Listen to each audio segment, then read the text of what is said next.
He came home at 7 p.m. Normal. Smiling. Hey babe, what's for dinner? I had his phone on the table. Our bank statement next to it. Printed. Every transaction. Highlighted. He saw it. His smile disappeared. He said, I can explain.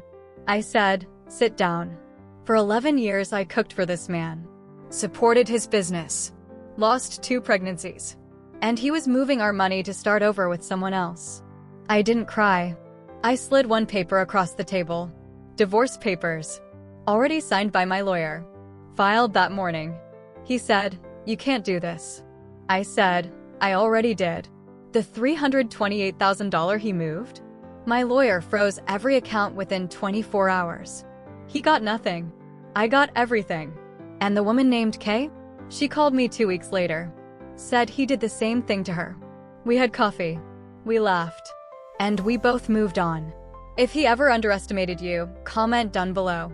Backhand index pointing out full long version on my channel. Link in bio. Index pointing up. Welcome back to Calm Drama Stories. If someone has ever underestimated you, comment down below. I read every single one. If you're new here, subscribe.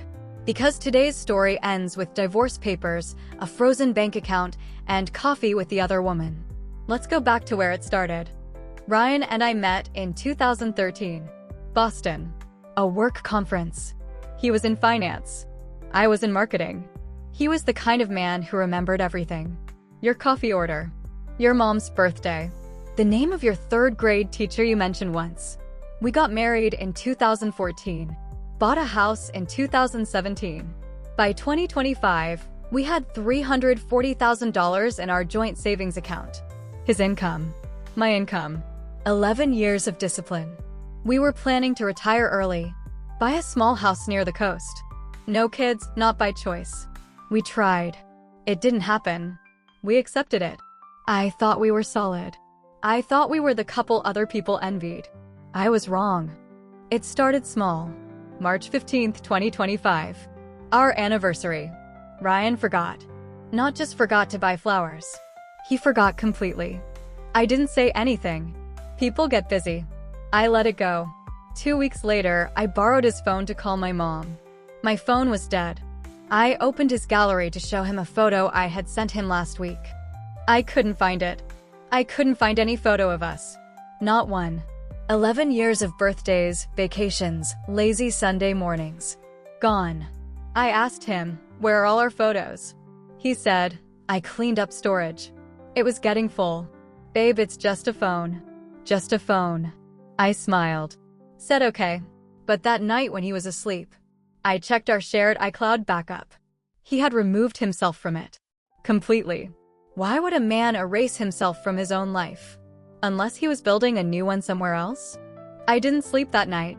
3 days later, Ryan went for his Saturday morning gym session. Left his gym bag by the door. I was walking past it. Something made me stop. I don't know why. Instinct maybe. I unzipped the small front pocket. Black phone. No case. Cracked screen on the corner. I had never seen it before. My hands were shaking so badly I almost dropped it. No password. I opened it. Inside, 2 years of messages. A contact saved as K. Restaurants I had never been to. Hotel receipts. Same dates as his work trips. Photos I will never unsee. And then one message. That stopped my heart completely. She said, when are you telling her? Ryan said, soon. I just need to move the money first. The money. I opened our bank app immediately. $340,000. That's what we had 3 months ago. I scrolled through the transactions. $25,000 transferred. February. $40,000 transferred. March. $15,000 transferred. Last Tuesday. $12,000 remaining. He had moved $328,000 in 90 days, while I was sleeping next to him every night. I put the phone back exactly where I found it. I went to the bathroom. I sat on the floor. I did not cry. I called my lawyer. Her name is Patricia Walsh. She had handled 3 divorces in my family. She answered on the 2nd ring. I told her everything. She said, don't touch anything. Don't confront him. Come to my office Monday morning. I said, what about the money? She said, I will freeze every account before he can move another dollar. But Claire, do not let him know you know. 48 hours. I had to pretend for 48 hours. Saturday dinner, I cooked his favorite meal. Sunday morning, I made his coffee. I smiled. I laughed at his jokes. I have never worked harder in my life. Monday morning, while Ryan was at his office, Patricia filed the emergency financial freeze. Every joint account, every asset, frozen. He could not move a single dollar. Monday evening, 7 p.m. Ryan walked in the door. Normal. Smiling. Hey babe, what's for dinner? I didn't answer. I pointed to the table. His secret phone on the left. Bank statement on the right. Every transaction highlighted in yellow. He saw the phone first. The color drained from his face. He said, where did you find that? I said, gym bag. Front pocket. No password. Very careless Ryan. He said, Claire, I can explain. I slid the divorce papers across the table. Already signed. Already filed. That morning. He said, you can't do this. I said, I already did. He said, the money. I said, frozen. Since 9 a.m. Patricia says hello. He sat down. For the first time in 11 years. Ryan had nothing to say. The divorce was finalized 4 months later. The $328,000 he moved? Courts ruled it marital asset transfer without consent. He had to return every dollar. Plus legal fees. Plus my settlement. I kept the house. He moved into a studio apartment. And Kay? Her name was Karen. She called me 6 weeks after the confrontation. She had no idea he was married. He had told her he was divorced.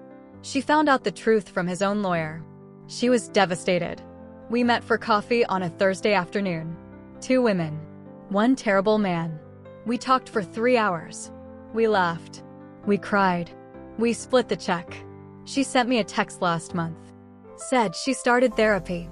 Said she's doing better. I wrote back, me too. Ryan tried to contact me once. 1 text. 6 months after the divorce.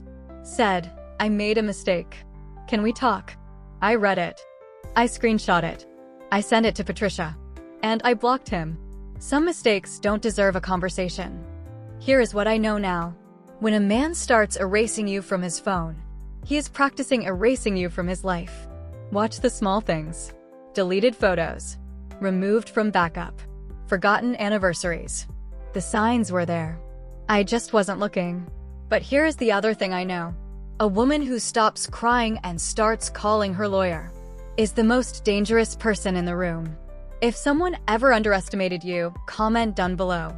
You are not alone.